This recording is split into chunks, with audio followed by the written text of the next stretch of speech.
ស្នេហ៍ខ្ញុំស្រែកយំខ្លោចសាស្នេហាបងអើយ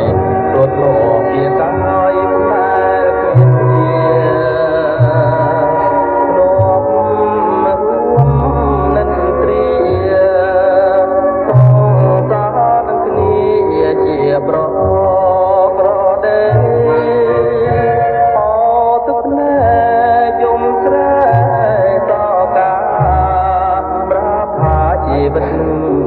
ត្រូវព្រាដួងចិត្តរត់ទៅទីទេខ្ញុំនឹងប្រត់ត្រេព្រន់ព្រោះរឿងហេតុអ្វីសូមអ្នកប្រដេកបិទអ្វីខ្ញុំស្មោបាប្រត់ដោយកំយូរឆ្នាំ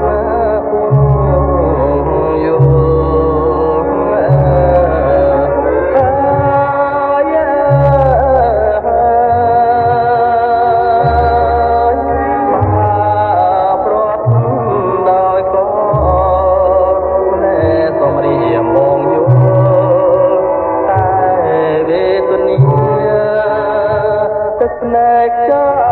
យខ្លាយជាលោហិត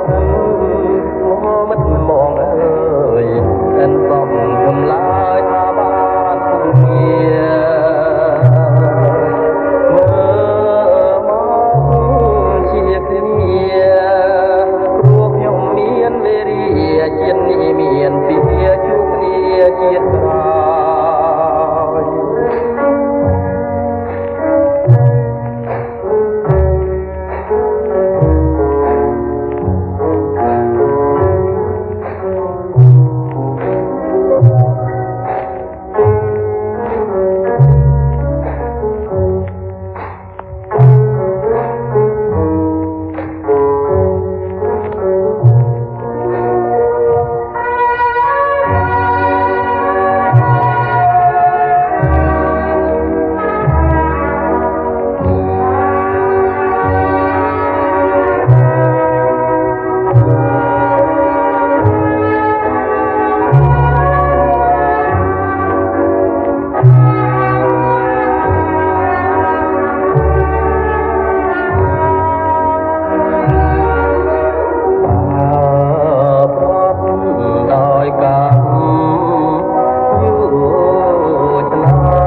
ស្នេហ៍ចា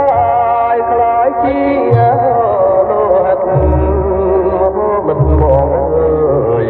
អិនសំចម្លើយថាបានគ្នាមើលមកជាគ្នាព្រោះខ្ញុំមានវេរីជាតិនេះមានពីជួបគ្នាជាតិក្រោយ